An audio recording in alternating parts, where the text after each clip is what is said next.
நமஸ்காரம்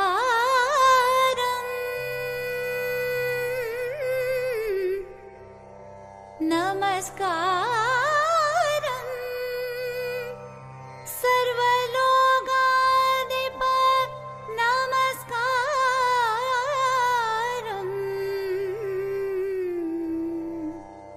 சர்வலோகாதிப நமஸ்காரம்.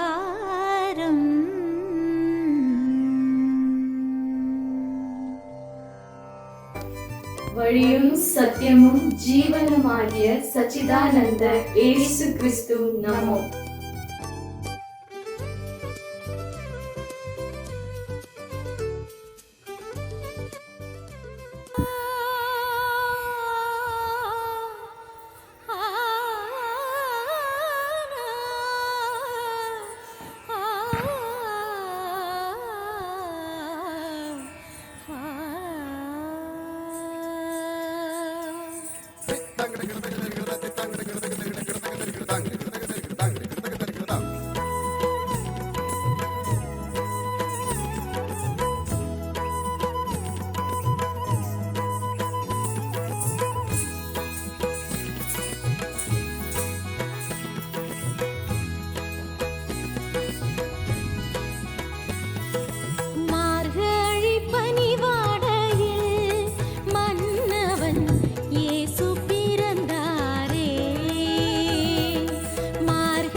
அதிசயமைந்தனாய் மனுவுரு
ஷாலினி, உலகமே கிறிஸ்து ஜெயந்தியோட பிறப்பை வந்து ரொம்ப அழகாக கொண்டாடிட்டு இருக்காங்க. இன்னைக்கு நாமளும் வந்து இந்திய கலாச்சாரத்தின்படி நம்ம கிறிஸ்து ஜெயந்தியை கொண்டாடிட்டு இருக்கோம். இது நமக்கு ரொம்ப மகிழ்ச்சியை கொடுக்குது இல்லையா? உலகமே அவரோட வருகையை கொண்டாடும் போது அவர் எதுக்காக வந்தாரு, எந்த நோக்கத்தோட வந்தாருன்னு நீ சொல்ல முடியுமா ரிச்சு? கண்டிப்பா. அவரோட பிறப்பை பற்றி நம்ம தெரிஞ்சுக்கிறதுக்கு முன்னாடி முதலாவது அவர் யார் அப்படிங்கிறத நம்ம தெரிஞ்சுக்கணும் ஷாலினி. அப்போது முதலாவது அவர் யார் அப்படின்னு சொல்லி பார்க்கும்போது அவர் ஆதிபிதா தேவனாக இருக்கிறார் அப்படின்னு சொல்லிட்டு நம்மளோட வேதம் நமக்கு சொல்லி கொடுக்குது. அப்போ அவர் ஆதியும் அந்தமுமானவர் அப்படின்னு சொல்லி கொடுக்குது. அப்போ அந்த ஆதி தேவன் தான் மனுஷ ரூபம் எடுத்து தேவன் மனுஷ சாயலாய் கிறிஸ்துவின் மூலமா வெளிப்பட்டார் அப்படின்னு சொல்லப்பட்டிருக்கு. அப்போ நம்ம பகவானாகிய இயேசு கிறிஸ்து கேள்விப்பட்டவர் அல்ல, வெளிப்பட்டவர். ஆமாம். ஆனால் எதுக்காக வெளிப்பட்டாரு? ஆமாம், அவர் எதுக்காக வெளிப்பட்டார் அப்படின்னு சொல்லி பார்க்கும்போது நமக்கு எல்லாருக்கும் மோட்சத்தை அளிக்கும்படிக்கு தான் அவர் வெளிப்பட்டார். அப்போ ரேச்சல், மோட்சம்னா என்ன? மோக்ஷானா நம்மளுடைய ஆன்மா இந்த பாவத்தின் கட்டுகளிலிருந்து எல்லாம் விடுபட்டு நம்மளுடைய பகவானாகிய இயேசு கிறிஸ்துவோடு கூட இணைவது தான் மோக்ஷா, அதாவது ரட்சிப்பு. இப்போ இந்த மோக்ஷா என்றது எல்லோருக்குமா இல்லை சிலருக்கு மாத்திரம் தானே? இந்த மோக்ஷா அப்படிங்கிறது வந்து நம்மளுடைய பகவானாகிய இயேசு கிறிஸ்து இந்த உலகத்தில் வந்து வெளிப்பட்டது எந்த நோக்கத்துக்காக அப்படின்னு சொல்லும்போது குறிப்பிட்ட மக்களுக்காக இல்லை, ஜாதி மதம் பேதமின்றி எல்லா மக்களுக்கும் தான். அப்போ நம்ம பகவானாகிய இயேசு கிறிஸ்து மோக்ஷா எல்லாருக்கும் கொடுக்குறாங்கன்னு நீ சொல்றிய, அப்போ சிலர் ஏன் இது எடுக்கிறாங்க? ஆமாம், சரியான கேள்வி. அநேகர் வந்து இந்த மோக்ஷாவை இழக்கிறாங்க. அதனுடைய காரணம் என்ன அப்படின்னு சொல்லும்போது இந்த உலகத்தில் இருக்கிறதான எல்லா மனுஷர்களும் வந்து அவங்களுடைய தவறுகள் அப்படின்னு சொல்கிறாங்க. அவங்க செய்கிறதான வந்து குற்றங்களை வந்துட்டு தெரியாமல் நான் செய்துட்டேன் அப்படின்னு சொல்கிறாங்க. ஆனால் வேதத்தில் நம்மளுடைய சத்திய வேதம் இந்த குற்றங்களை இந்த தெரியாம தவறுகளை பண்ணும்பொழுது இதை சத்திய வேதம் பாவம் அப்படின்னு குறிப்பிடுது. அப்போ எந்த ஒரு மனுஷன் வந்து இதை பாவம் அப்படின்னு சொல்லி ஏற்றுக்கொள்றானோ அந்த மனுஷனுக்கு மாத்திரம்தான் இந்த மோட்சா கிடைக்கும். எந்த மனுஷன் தன்னுடைய சாதனா தன்னுடைய நற்கிரியினால இந்த மோக்ஷாவை பெற்றுக்கொள்ள முடியும் அப்படின்னு நினைக்கிறானோ அவன் தான் மோக்ஷா, அதாவது நம்மளுடைய பகவான் கொடுக்கறதான அந்த மோக்ஷாவை இழக்க சாத்தியமாகுது. ஆனால் நிறைய பேருக்கு பாவம் என்னன்றது தெரியல. மக்கள் ஆகிய நாம் ஏன் இந்த பாவத்தை குறித்ததான ஞானம் இல்லாத இருக்கிறோம் அப்படின்னு சொல்லும்பொழுது அவ்வித்யா, பாவம்னா என்னன்னு தெரியல, ஜனங்களுக்கு தேவனுடைய சித்தம் என்னவென்றே தெரியவில்லை, அதுதான் அவ்வித்யா. இந்த அவ்வித்யானால தான் பாவம் அப்படிங்கிறது ஒன்று இருக்குது. அந்த பாவத்திலேருந்து விடுவிப்பட்டாதான் நம்மளுடைய ஆன்மா பகவானாகிய இயேசு கிறிஸ்து இடத்துல போய் சேரும் அப்படிங்கிறதான அந்த அறிவு இல்லாமல் போய்விடுகிறது. அப்போ நம்ம பாவத்தை குறித்து மோக்ஷாவை குறித்து இந்த வித்யாவை எப்படி பெற்றுக்கொள்வது? ஆமாம், இந்த வித்யாவை நம்ம எப்படி பெற்றுக்கொள்ள முடியும் அப்படின்னு சொல்லும்பொழுது நம்மளுடைய வேதங்கள் சொல்லப்பட்டிருக்கிறது. நம்மளுடைய பகவானாகிய இயேசு கிறிஸ்து வார்த்தையாக இருந்தார். அந்த வார்த்தை தான் மாம்சமாக வெளிப்பட்டார் அப்படின்னு சொல்லப்பட்டிருக்கு. அப்போது அந்த வெளிப்படுத்தப்பட்டதான அந்த வித்யா யார் அப்படின்னு சொல்லும்போது நம்மளுடைய பகவானாகிய இயேசு கிறிஸ்து தான். அப்போ நம்ம பகவானாகிய இயேசு கிறிஸ்து மனுஷங்களோட பாவத்தை எப்படி போக்குனாரு? பாவத்தின் சம்பளம் மரணம் அப்படின்னு நம்மளுடைய வேதம் நமக்கு கற்பிக்குது. அப்போது இந்த உலகத்தில் வாழற மனுஷர்களாகிய நம்ம எல்லோருமே இந்த பாவத்தில் விழுந்துட்டு இருக்கிறோம். நம்மளோட சிறிய பாவமோ பெரிய பாவமோ ஏதோ ஒரு பாவத்தில் நம்ம இந்த உலகத்தில் வாழ்கிற எல்லா மக்களுமே பாவத்துக்கு அடிமைப்பட்டு போயிருக்கோம்.